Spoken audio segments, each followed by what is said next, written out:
Kita seringkali lupa bahwa dialog yang baik diisi dengan mendengarkan, bukan cuma berbicara, menyimak, bukan cuma berpendapat, memperhatikan, bukan cuma ingin diperhatikan.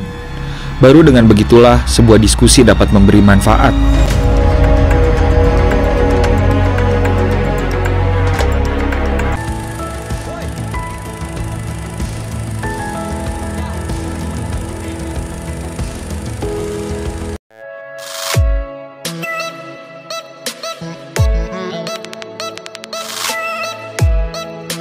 Halo, balik lagi bareng gue, host yang magang bersama co-host konsultan host Udin Somplak. Ya. Dan ini co-host gue, Mamat Koreng. Mamat Koreng. Gue lagi ada di Bandung. Gue lagi nerusurin yang ngebunuh Rangga. Gue mau nyari orangnya. Rangganya beda, katanya. Tentang gue sebut Rangga, Rangganya disorot. Kadang kita dihadapkan pada pilihan yang berat. Hati ingin begini, tapi orang-orang bilang begitu. Ketika kita mengikuti kata hati, barulah belakangan kita sadari bahwa ternyata kata hati yang sama sekali tidak mau mendengar nasihat orang lain hanya akan menjadi hati yang angkuh.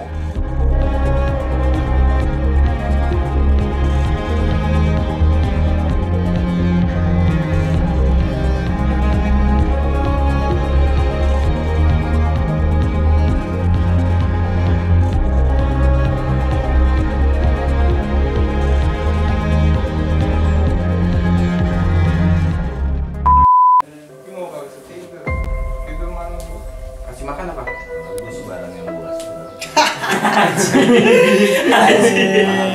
Anjing gue kasih sabun. 3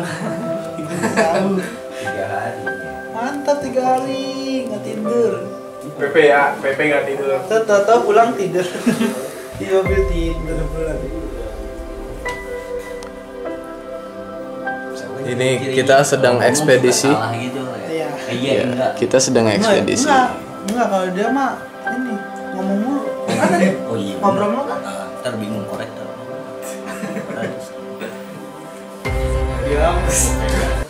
Jurik. Kita udah sampai di Pangandaran, di rumah saudara Fajar. Bisa lihat dulu rumah. Rumahnya mana sih? Ini Ngelihat Fajar muncul dari pepohonan dan kayak bengkuang. Mana aja dibawa aja. Tempat yang lain. like it. Gue bareng Tompi nih, gila, kenalin Tompi. Kenapa dia pakai topi? Karena Kampung orang tak. sementara sampai Jangan situ begitu. dulu, ntar kita sambung kalau udah sampai rumah Fajar. Bye. Ada waktunya kita mempertanyakan kembali, kenapa melakukan petualangan? Untuk apa bertualang jika lebih enak di rumah? Untuk apa menyulitkan diri sendiri di belantara hutan jika di kota semuanya serba ada?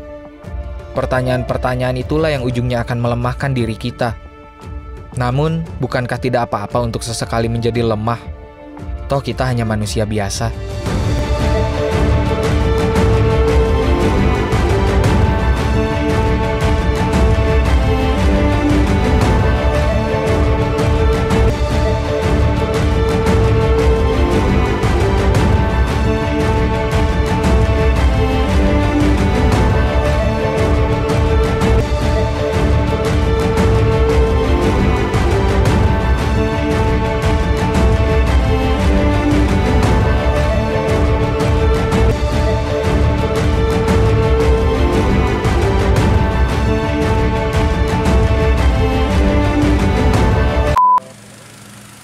Setiap daerah memiliki kebudayaan.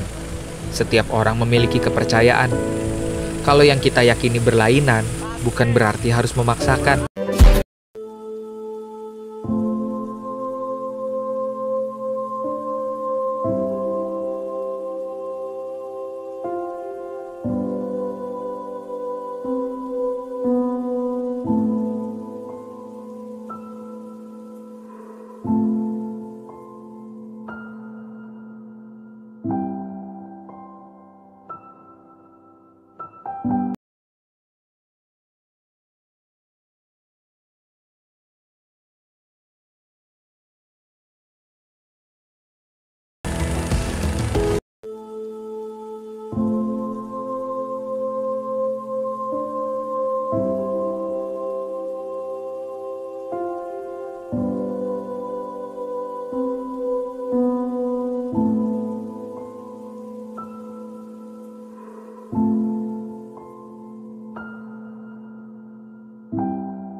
Mungkin kita adalah orang-orang yang tanpa sadar senang bertaruh, rela menempuh perjalanan demi melihat pemandangan meski taruhannya awan dan hujan yang akan kita temui.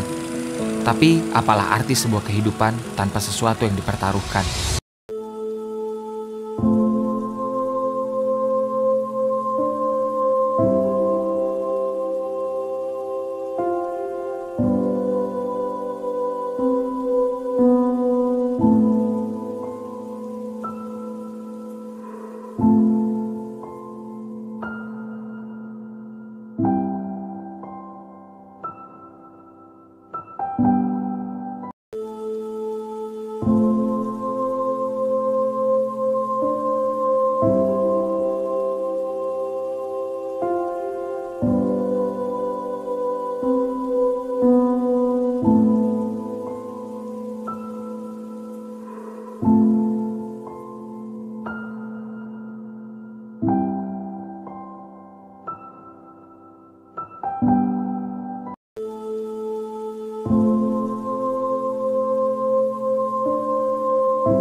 Negeri ini teramat sangat besar.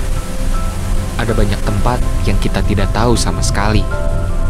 Meski begitu, hati kecil sering memanggil untuk mulai berjalan, melihat keindahan negeri. Di saat yang sama, rasa takut pun mencegah langkah. Tidak apa-apa, tidak harus langsung mengambil langkah besar. Kita bisa mulai pelan-pelan dengan langkah kecil setiap harinya. Yang penting, mencoba, bukan cuma diam.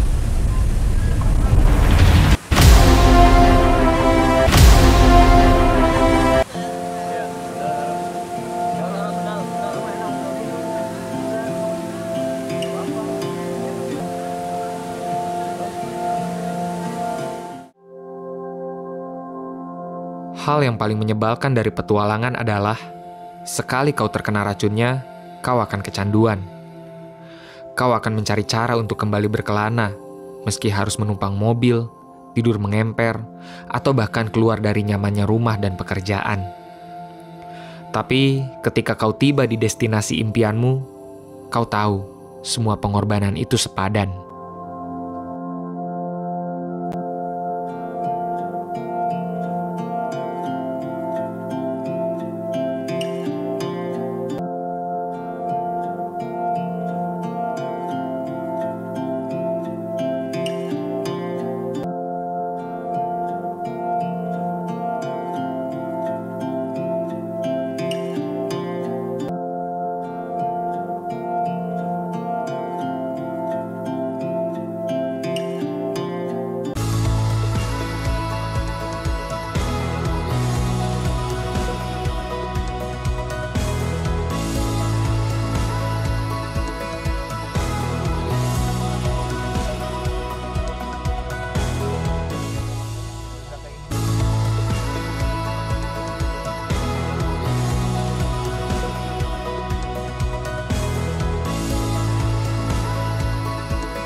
saja, kita lupa bahwa ada rintangan dan hal-hal menyakitkan yang membuat kita harus memilih antara melanjutkan, mengulang, atau berhenti.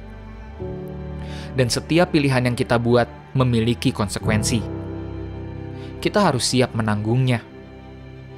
Di lapangan, rencana bisa berubah jadi bencana.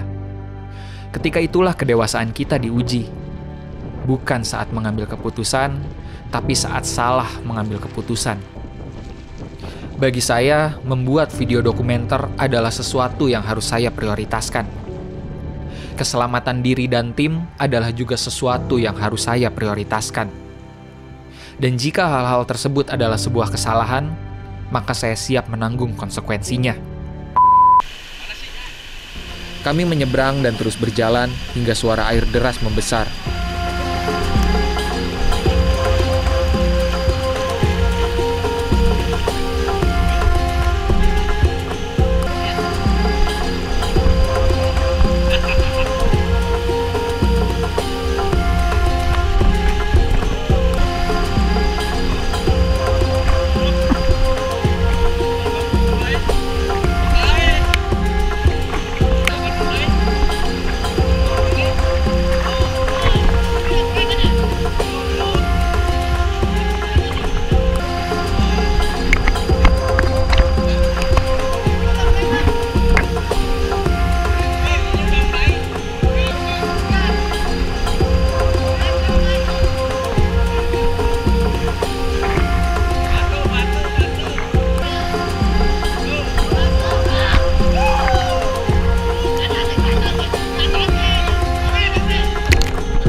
Yang tangguh di perkotaan terpaksa dihancurkan hingga mengakui kelemahannya sendiri.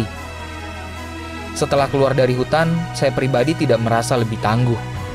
Saya hanya merasa jadi lebih merendah. Seolah-olah yang saya bangga-banggakan selama ini tidak ada apa-apanya. Segala harta, kekuasaan, ketenaran takkan menolong dalam perjalanan. Pada akhirnya, kita memang harus merunduk ketika dihadapkan dengan kuasa alam yang langsung diciptakan oleh Tuhan. Betapa seringkali saya harus mengalihkan pikiran ketika kaki bertambah sakit.